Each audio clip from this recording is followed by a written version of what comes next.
Welcome back. I'm Rob Clark, joined alongside Minnesota State Assistant Track and Field Coach Brian Sebera. Coach, some of the jumpers mentioned that this is kind of jumps you. Oh, Talk a little gosh. bit about what has kind of gone into all the big marks that we've seen out of some of the athletes this season. Well, I'll first start off by saying, I always tell students before they choose our institution that, I don't have a magic pill. I don't have a magic button that I push. I think the key ingredients and key recipe here is just hard work. And so it's finding the right students. And obviously, a lot of the jumpers that we have here that are part of this program had done some incredible things even before they got here. And all we did is really provide them with a platform to kind of continue some of those things and then grow. So I have an excellent group of students that buy into what we're doing.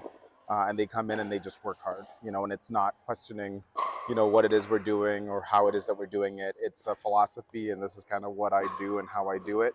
And if they are all bought in, it's just taking that and riding it forth, right?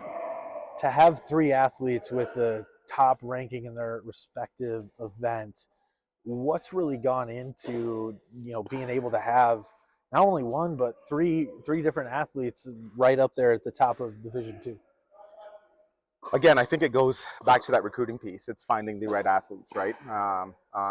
And I would say, this is a different year than it was last year. Last year the long jump was pretty competitive, and I've talked with, my long jumpers about that. The triple jump was a very different beast, and as the season progressed, and this is just kind of ebbs and flows of our sport, but we had an opportunity and we kind of pounced on it in terms of just putting ourselves in a position where we could be, in that first place ranking and really going after those squad rankings as a result. And I think they were really ambitious right away in the fall with regards to setting the tone and letting that part of it kind of speak volumes.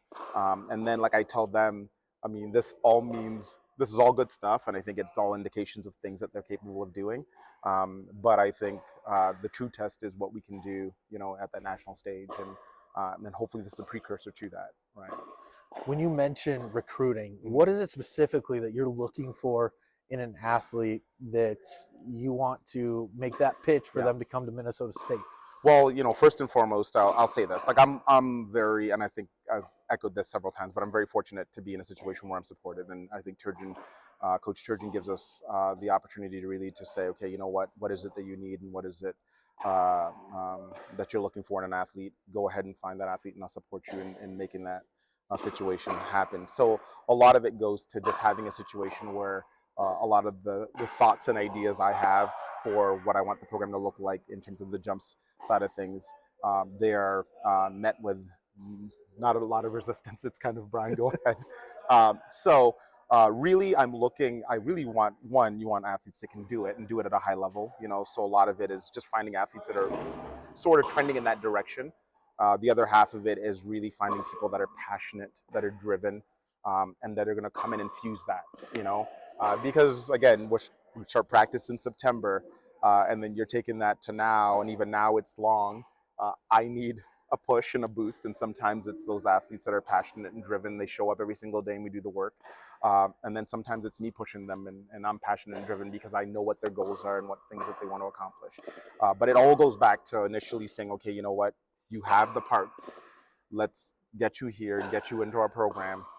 And with the things that I have and the opportunities that I have to coach and work with you, and the resources that Turgeon provides me with, I'll peel away the layers and try to get you to a spot where you're doing some of the amazing things and some of the things that you should be able to do.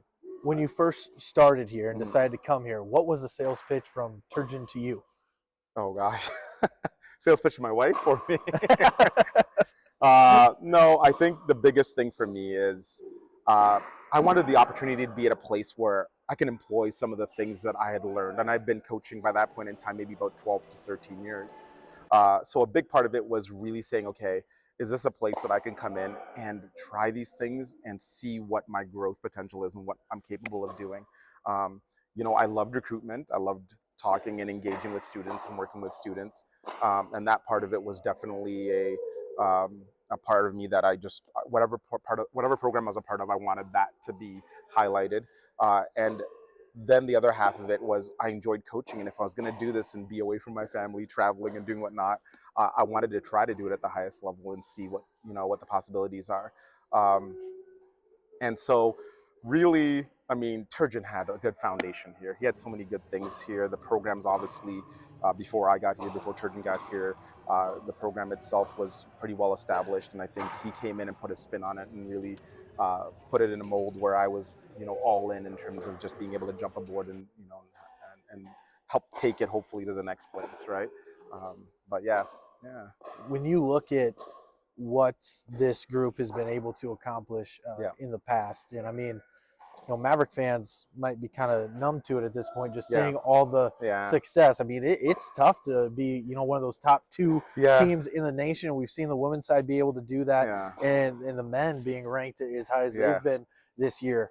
How difficult is it to have the jumps, the sprints, the distance, and throws, everything come together to be in a position where you guys have a chance at that national title? Oh, it's a collaboration of things, but I think the coaching staff that Turgeon's put together, a bunch of folks that are really driven, and it's not to say that no other programs are driven or working towards similar goals or achievements, but more to say that he was able to find people that work well together, and then he gets us in a room, and then from there it's really about, okay, like, each area taking ownership and saying, okay, this is what you aspire this group to look like, and then we work towards that, and then the push is when you see Coach Parno and the success and the things that he's been doing. Obviously, Coach Turgeon and all the success he's had with his groups, Coach Held, Coach Blue.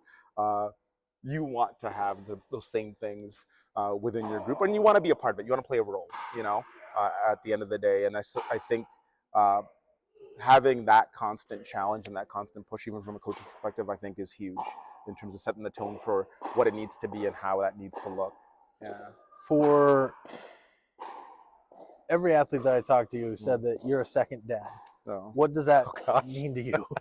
Second dad, it feels like it sometimes, but I know, I think, like I love higher ed, and I enjoy higher ed. I enjoy growth, again, spiritually, professionally, and just personal growth as individuals go through. I know what track and field meant for me, and some of the coaches I had along the way, in terms of how they mentored me and pushed me along.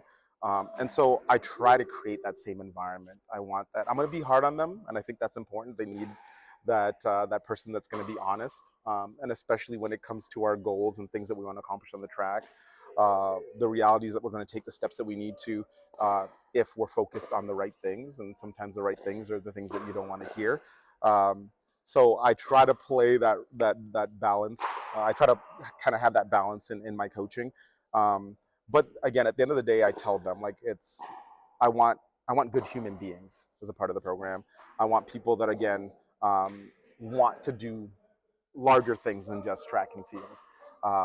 But I want this to be a reflection of some of the things that they're capable of doing as they go out into this world. And so any way that I can, use track and field to foster those things, or, push those things along, I will. But then the other half is that they come into my program with this idea of growing, not just on the track. It has to be about growing as a person and as a human being as we move on to other things. Thanks so much for joining me, Coach. We'll be right back. Appreciate it. Yeah.